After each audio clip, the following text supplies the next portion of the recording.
So, you want to be a filmmaker. Obviously, that's why you're here. I'm Jay Stu. I've been on my filmmaking journey for about three and a half years, and I have 3 short films under my belt. I'd like to have a lot more, but I'm a family man, wife, kids, dog. But yeah, my latest short film entitled Timeless Rose has just been released about a week ago.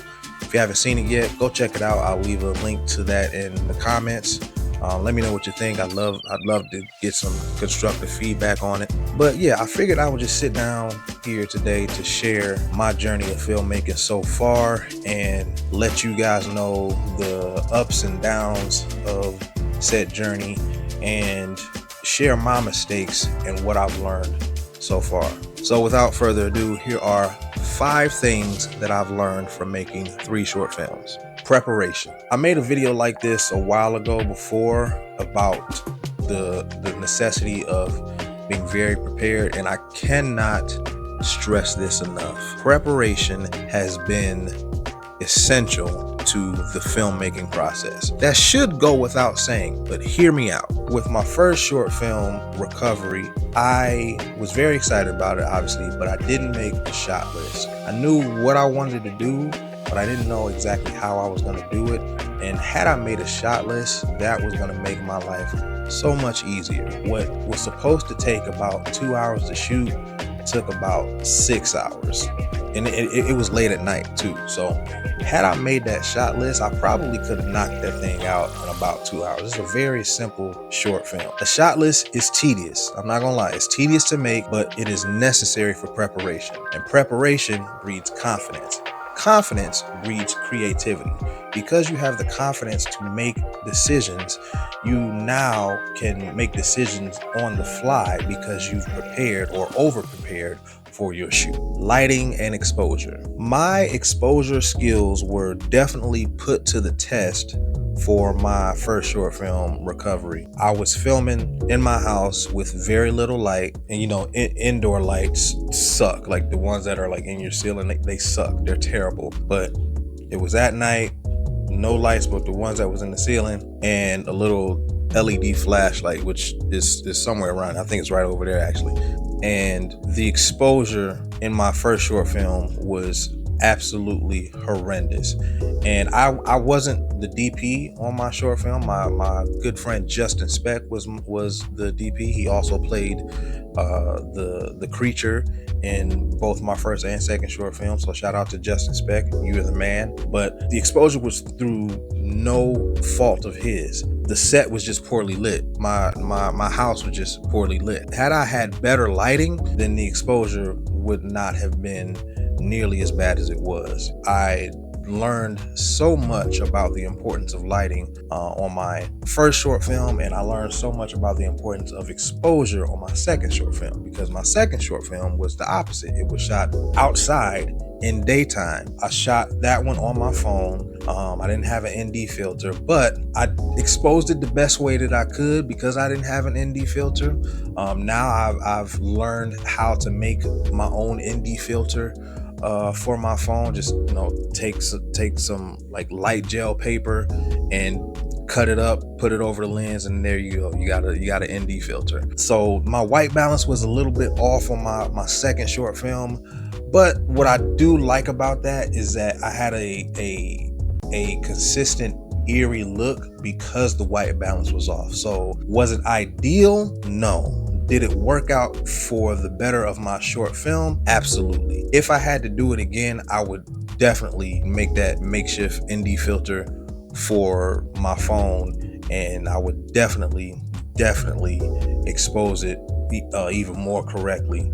But I would make the eeriness of it more intentional and kind of do that in post. My last short film, Timeless Rose, gave me the opportunity to use what I had learned from those other 2 short films. I used 3-point lighting for the most part in this last short film. I'm a big advocate of using one main light source, but I wanted to experiment with using 3-point lighting. So I used the natural lighting from the window.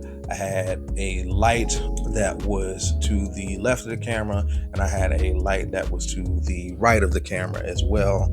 Obviously, set at different levels, but I obviously I put them at the same temperature to keep the white balance consistent. But experimenting with 3-point lighting really gave me a lot more depth and a lot more detail to work with in post. So like I said, I am a fan of the look of one light source, because I try to model my cinematography after Roger Deakins. Roger Deakins is a very big advocate of simplicity. One light source, one camera, don't move the camera. That's it. Just do whatever serves the story, not you as the creator. I do want to say that if you haven't experimented with 3-point lighting, please do. Use whatever light you have. I have, what are these things called? Hold on one second. They are the newer 660 Pros, the RGB 660 Pros. I have 2 of those. They're not too expensive, but they're not cheap as well. I'll leave a link to those in the description if you want to check those out. Yeah, I highly recommend just experimenting with different lighting techniques outside of the lighting that you normally use, just to see how it looks and just to hone your skills in that area. Sound testing. So with my last short film, Timeless Rose, we had sound issues. We were testing the sound, but I didn't test it nearly enough. I would do like one or two tests before shooting, and didn't account for if the audio was going to go out for a extended period of time. So what happened was we would do the sound test, make sure the levels were good. I was using these mics actually, and they were charged up, but for some reason they went out. Don't know why they went out. I know I charged them. They were on 100% when I left the house. When I got to my destination, when I got to the set, they were still on 100%. But for some reason, the mics went out. Specifically, the mic for my lead actress, hers went out. So the audio was unusable. So what we had to do then was ADR. We had to reschedule another shoot day, which was actually not a shoot day. It was a recording day.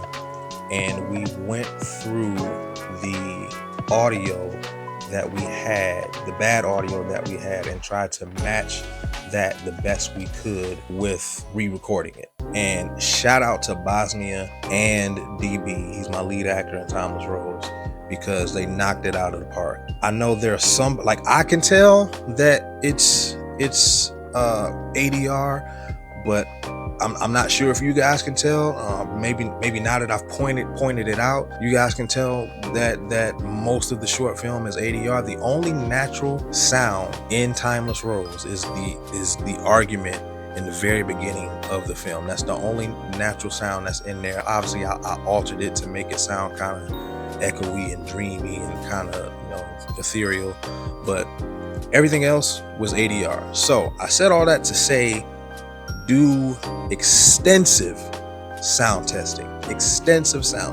Test it until you're tired of testing, and then you will know that you're ready. Rethinking. So typically what I do when I'm writing is I'll write a draft, I'll give it to a buddy, Justin.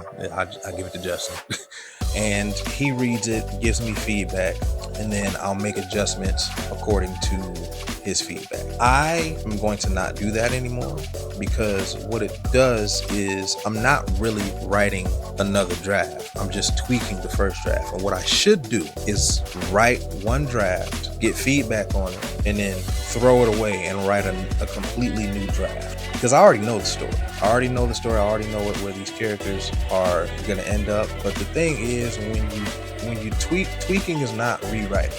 When you tweak, you're not giving yourself a chance to be creative. What you're doing is just trying to polish off what's already there.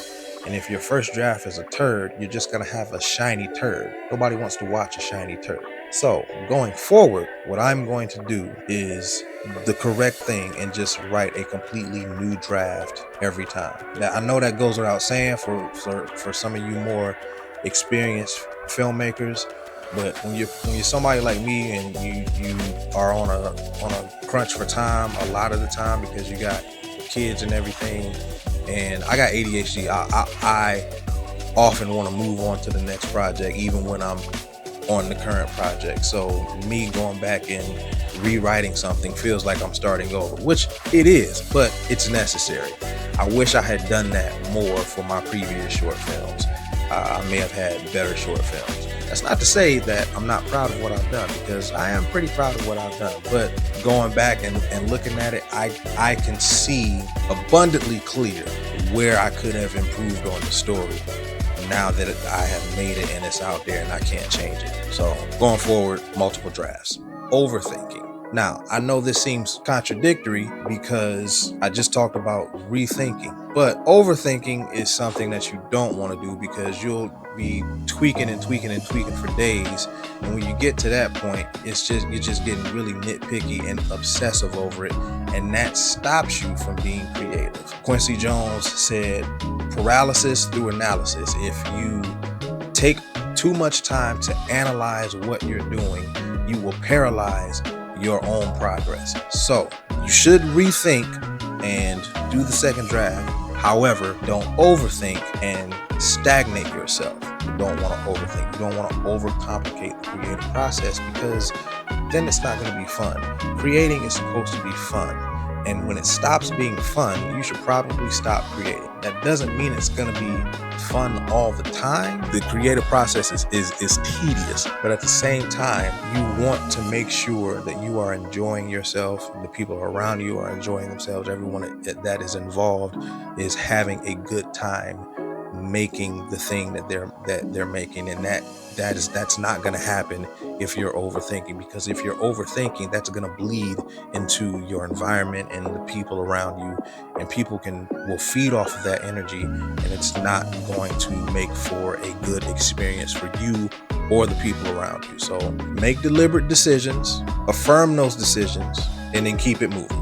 Let me know what you think. If you have any other comments, any other tips that you want to leave as a filmmaker in the comments, please drop those in the comments. I'd love to hear what you think. So yeah, I'll catch you guys later. Peace.